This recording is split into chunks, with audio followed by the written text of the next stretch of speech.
Hi everybody, welcome to another episode of Made in the Shires. I'm your host, Matt Harrington with the Southwestern Vermont Chamber of Commerce.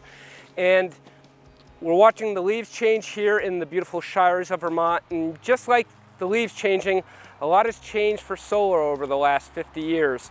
We're gonna go talk with Nathan and Karen of PowerGuru on all the changes that have been made to solar and how viable that energy option is for many people here in Vermont. Come on, let's go talk to them.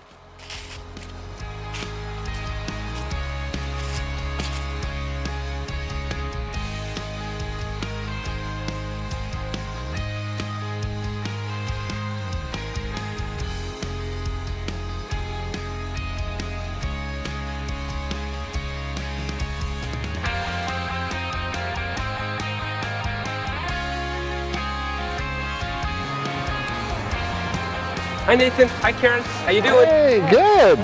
So here we are, PowerGuru here in downtown Bennington, Vermont, and none other than a solar panel right in front of us. So talk to us a little bit about how PowerGuru got set up, how did it get founded, and where is it today? So PowerGuru was started in 2008 by our founder, B. Manita. He was the local power guru, I guess you could call it, and it's been going ever since then. We started out as more of a kind of a residential expertise and have grown that from residential to commercial and then community solar as well. So we do kind of all three avenues of business currently. So it's been a great year for us so far, even through the COVID, and we've been keeping going and keep going strong. So great.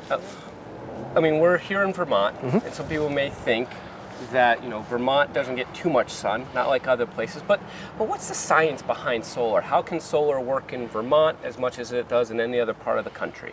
Yeah, well, pretty much the sun shines everywhere, obviously. When you're at a northern latitude like we are in Vermont, there's only a couple of things that would hinder it compared to everything else. We have some, obviously a little more snow than they would in the equator and stuff like that, but we still get just as much sun as anywhere else would. And the production anywhere in the basically North American latitudes is going to be pretty equivalent to everything else. And so there isn't as much difference as you'd think it'd be from somewhere like, Georgia, North Carolina as Vermont. We're actually in a very similar swath of state when it comes to how the angle of the sun works. Great. Karen, what are some myths about solar that are still prevalent today? It's been, we've gone through probably a good generation of solar power, and the myths of yesterday may not be as prevalent, but what are some myths that you are still having to deal with and kind of push back on? Yeah, I mean, it is that how can we put solar on our home when we have quite a long winter? That's definitely a question we get asked quite a bit. And then also, well, I don't have a south-facing roof, so I can't install solar. And the truth is, actually, we're designing a system right now on a north-facing roof because when we look at shade reporting on the south side with trees nearby, it's like a 25% shading issue. So it doesn't always have to be south-facing. And the technology that we are seeing in modules today and production levels utilized from summer, spring through fall, carries through the winter season. So there's really no issue there of having a dark winter. Yeah.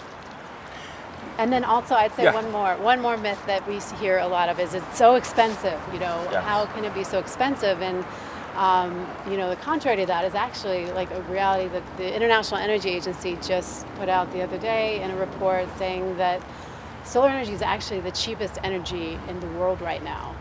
And by 2040, we will see an output of 43% of solar energy. So there's different models out there, and you have to look at it as an investment. You have to look at the payback timeframes and realize that not getting that monthly utility bill every month does pay off and put money back in your pocket. Great. We're here in front of a solar panel. How has the technology changed? And when did solar get on the scene, really? What decade are we talking about?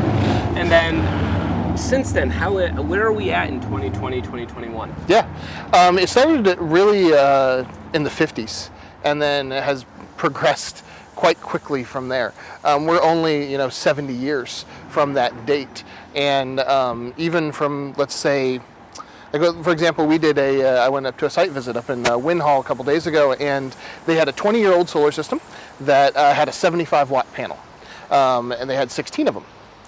That is a 340-watt panel.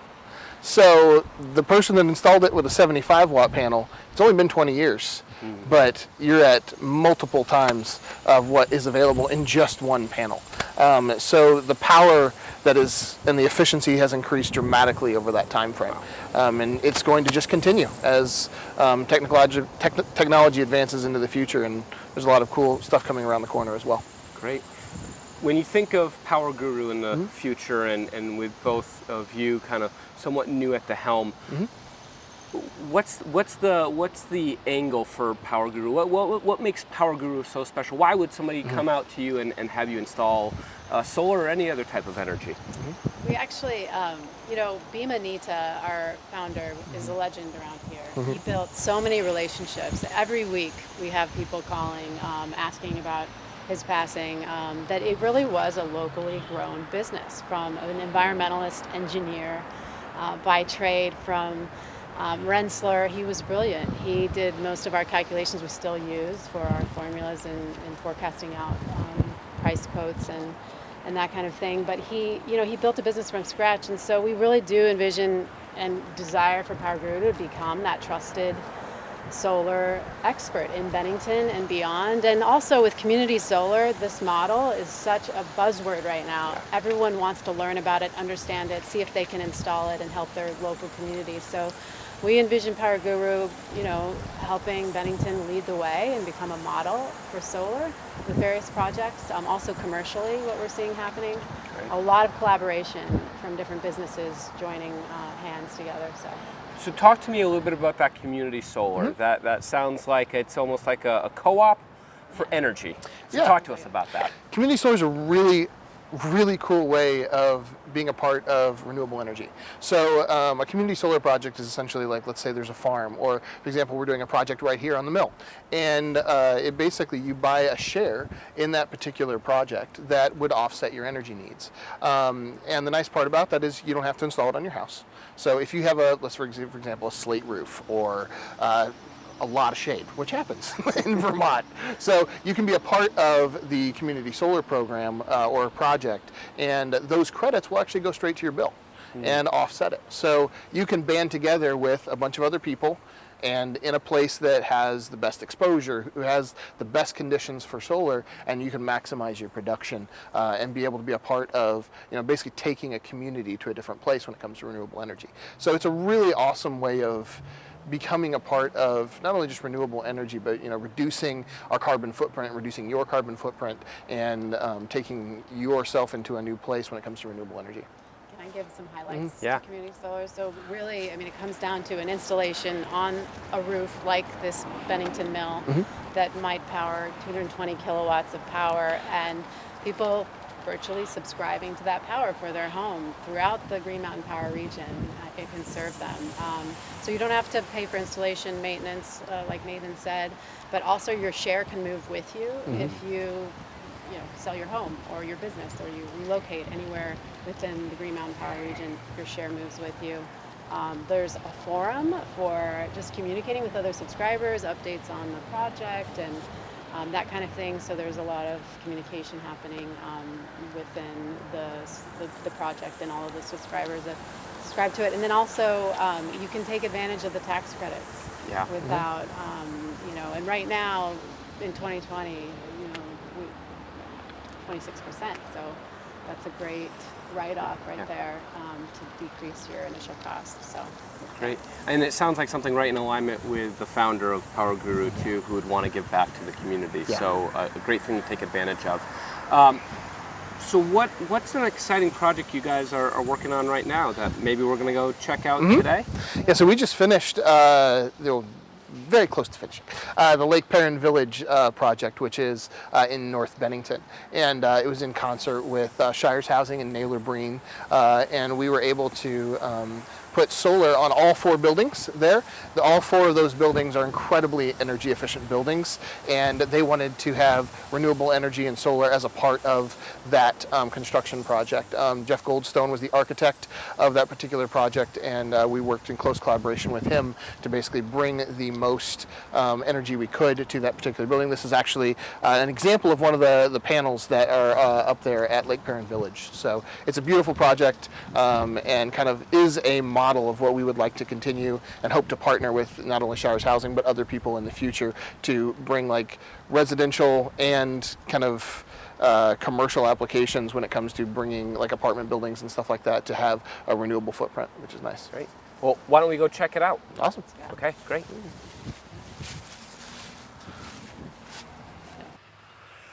So here we are, special project that PowerGuru was instrumental in. Talk to us, Nathan and Karen, a little bit about what this project is about and why it's so special to you guys.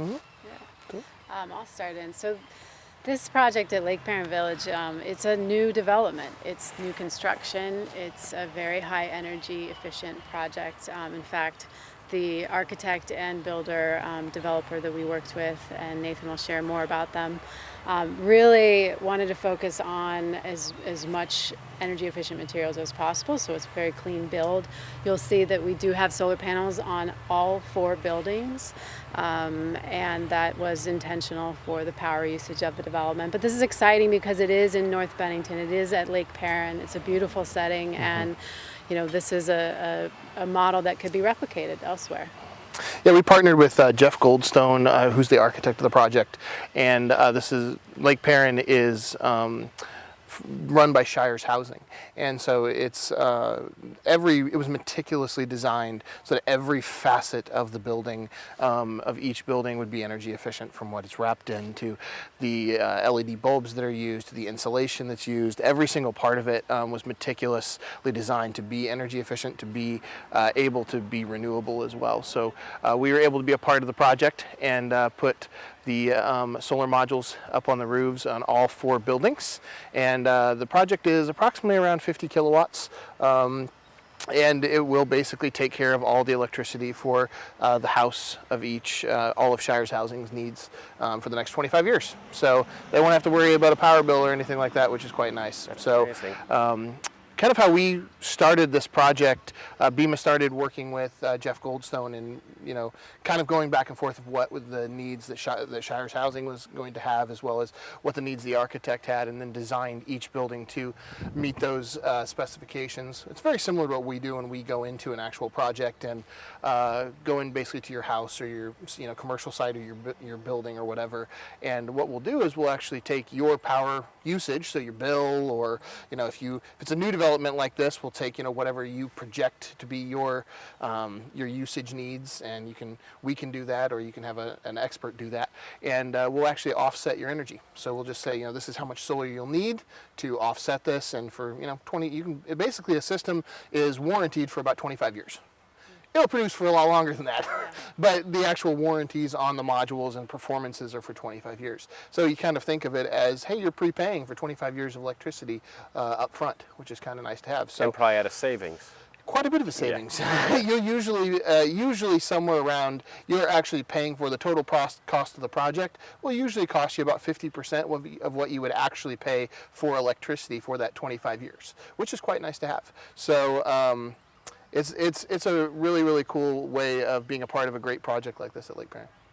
Let's go look at some of the fixtures that I know have been just kind of key to the development of this property, and again, another hallmark of PowerGuru. Okay. So here we are at some of the meters that are attached to the buildings. One of the more confusing things that can be about solar power, as I've learned being with both of you, is net metering. So talk to us a little bit about net metering as we stand in front of a meter board. Well, the concept of net metering is how solar is calculated in Vermont. So essentially what will happen is you have up on the roof, you'll have your solar modules. They'll produce power. In this case, under each one of the modules, there's a little what's called a microinverter. That microinverter converts DC electricity to AC electricity. That runs through the building, comes out here into the main house panel. Now what the local utility will do will actually replace this inverter with what's called a gross meter. That particular meter is able to read electricity flow both ways. So instead of it just coming from the grid, going into your residence, or in this case, this building, it'll be able to tell when that array is making more power than the needs of this particular building are. It'll basically then read that it's pushing power out to the grid. When that happens, you will actually get a credit on your bill. So once it basically is the concept of you, when you use more than you're actually producing, you'll actually get a credit on your bill. So the cool thing is when you, let's say for your house, if you did this on your residence, not only can you do it for a single building, but let's say you had relatives, you had your, neighbors or whatever, and you had a large spot, on your roof, or, you had a big piece of land where you could put a ground mount, you can do something called group net metering. And group net metering is where you can actually put one particular array and feed multiple accounts out of that and share it. So we have a lot of people who will take 3 or 4 family members and share their power across the board, which is kind of cool. So if we had a project up in Peru where there was enough room for a ground mount at the parents' house, and so they created a big enough array that they can not only pay their power for 25 years, but they can also pay the power for their neighbors and friends and all those things. It's just like what we did actually up in Sunderland for Manchester's business, Perfect Peace. Perfect Peace has a main showroom in Manchester. They have a residence in Sunderland. They had enough roof space on their residence to power their business. They're opening a second business location, and they're going to power that through that net metering system that's on their residence. So they've created their own little community solar farm for their business and their residents, which is great. So let's say I'm interested in this. What's the first step that PowerGuru, I want to get in touch with you. I watch this video. I like what I'm hearing. What's the first step? Do you guys come out to the house? How do you find where to put these things? How do you know if the house can have these things? Well, the first step that we do is we'll talk to you over the phone and get an idea of your utility bill, because that's going to give us the best idea of what your usage is. Then we'll set a site visit to come by and basically look at the site where you have. If you have a good site for solar, we'll be able to come in. We do what's called a shade analysis. We take a little device called a solar pathfinder, which can show you exactly where you're standing, where the shade's going to be the entire throughout the entire year, which is quite nice to have. And then what we'll do is we'll take that analysis, we'll plug in some numbers to our different softwares, and what we'll do is we'll come out with what you need. If your site is good for solar, we'll obviously recommend that you do it. It's less expensive usually to put like a roof mount or something to that effect. But if you don't have the ability to do that, or you want some flexibility with community solar, either way that'll we work out which is the best way based off your usage numbers and the cost, and what's best for your budget and all those type of things. So. What are some fun facts that you love to share with people as they think they know solar, and then some things they didn't know about solar? Well, one cool thing that we do and has become more and more of a part of our business is doing backup power for different residences and even some commercial entities. It is one of the actually biggest myths about solar is, let's say I have solar and my power goes out. Well, if you have solar and your power goes out and you don't have a battery, you're actually not going to have any electricity, because for safety reasons and code reasons, the solar is going to shut off. But if you have like a battery, we're a Tesla certified installer, so we install Tesla Powerwalls. If you have a Tesla battery, that solar will charge that battery, and you'll be able to be backed up, which is nice. We also install plug-ins for electric vehicles, and you can kind of, obviously back up your power with the battery, and then work that into the electric vehicles and all that. So we can basically, from start to finish, we can, take care of the energy needs. What are some of the hybrid things that are coming out, Karen? Yeah, so there's a lot of talk about the future of solar and hybrid technology. So, clearly already we know that we can power a solar array from charging an EV charged vehicle, but there's also these battery storage components and tying those to specific solar system. So Tesla, of course, everyone knows that they have this technology with their Powerwall that they backup power generators. So there's going to be more just advances in that regard. So you're not just installing a solar system, but you're installing a whole battery system, and it might be chargeable through different devices. So right now, nobody knows exactly where it will go, but AI is definitely going to be a part of it. Yeah. More Yep. so. And probably how people just use energy in general. Yeah, exactly. One of the things that is a hallmark for PowerGuru, when we come to do a site visit, we're not only going to, basically check for your energy needs, but we want to look at your whole energy picture. So we will tell you if solar isn't the most cost-effective option for you. Yeah. Like our mission is to advance renewable energy, and we want to come to your house and say, hey, maybe it's less expensive for you to put in insulation. We're not going to just say put a bunch of solar on your house. We're going to say, hey, the most cost-effective thing for you to do first, put in insulation. Go to Renewable, Energy Vermont. They have tons of, subsidies and things that can help you out with that. And that is part of our first step. And we want to look at the whole energy picture, not just solar, so that we can be able to, help our customers be in the best possible situation they can be when it comes to reducing their carbon footprint. All right, so you're probably trying to find the perfect roof. Usually. Or a perfect side. Talk to us a little bit about the science behind that, a little bit of the art behind how do we find the perfect roof. We've got a great big couple solar panels up there. How does PowerGuru work to find that best spot? Yeah. Well, the first thing we do when we come to a site is look at what the roof is comprised of. So this is a composite shingle roof, asphalt. Works great for solar. We have something called a flash foot, which actually goes up under the asphalt shingles. It gets bolted into the rafters and sealed so that there's no leaking or anything like that. All your protections are there, and then you're able to put on what's called a racking system, which is right under those modules, and then the modules go on top of the racking system. The other two types of roofs that are really easy to do, the easiest is actually what's called a standing seam roof. You don't have to do any penetrations. We have little clamps that literally just clamp right on to the standing seam, and you just put it right on top of there. There's no penetrations or anything. So that's the easiest one. And then we also have we also do corrugated metal as well. Corrugated metal has another type of clamp that goes right over the rafters on the corrugated metal. Sealed everything so you don't have any problems with leaks. That's the first step, is to see if your roof actually works for solar, essentially, if we can actually put an array up there. Something like slate or sheet or shingle kind of makes it a little bit difficult to do. In fact, we don't install on either of those because of the fact that you probably crack it when you actually step on it, so we don't want to damage anybody's roof, obviously.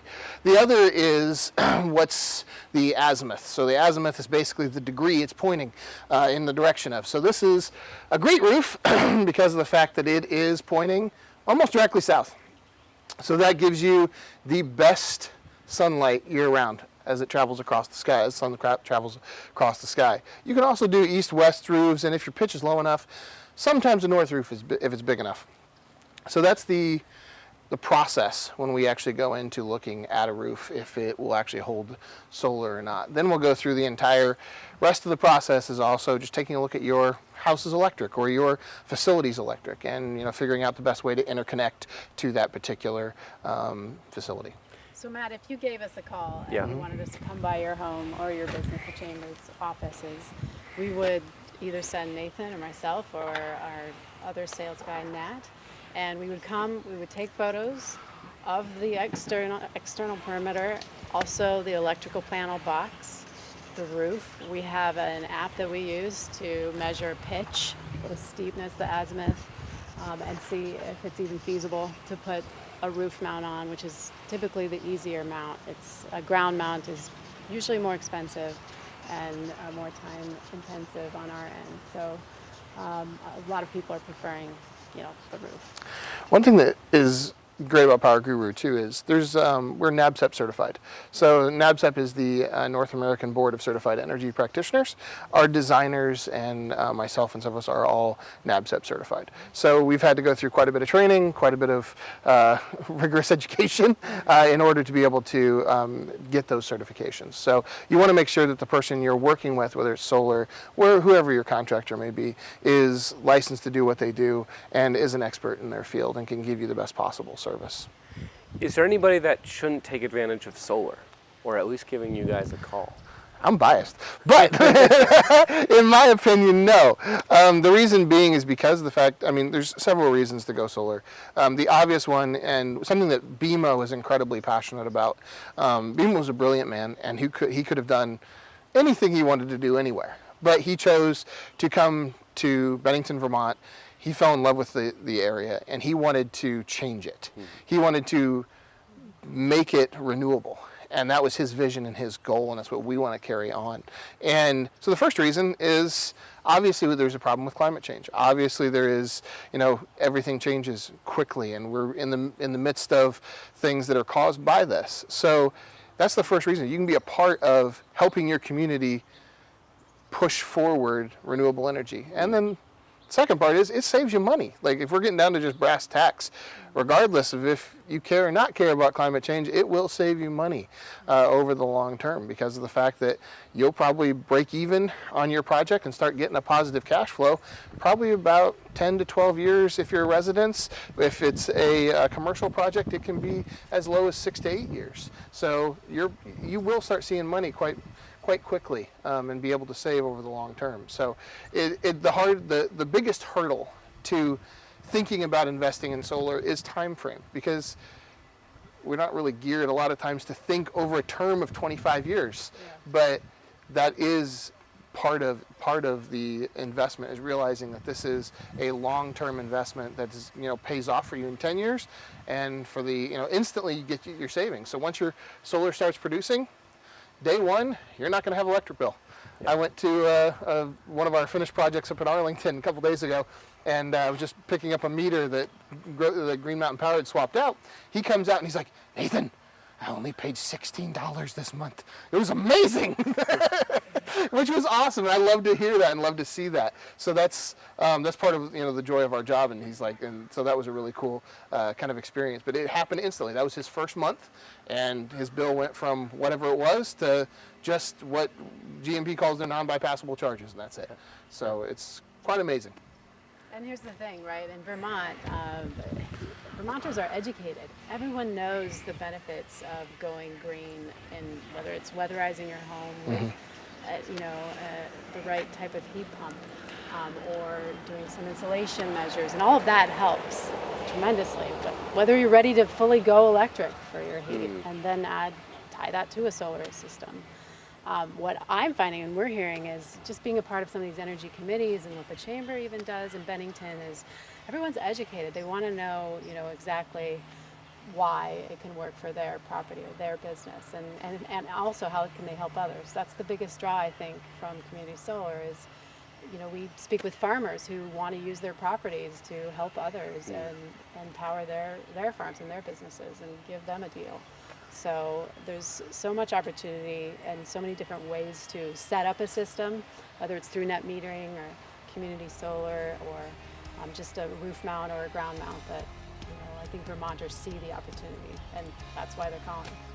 I don't think I could have said it any better. I want to thank both you, Nathan, Karen, for taking us out, showing us what's going on with PowerGuru and the future of Vermont and solar power. So thank you so much for joining us today. Thank you, Matt. Thank you so much.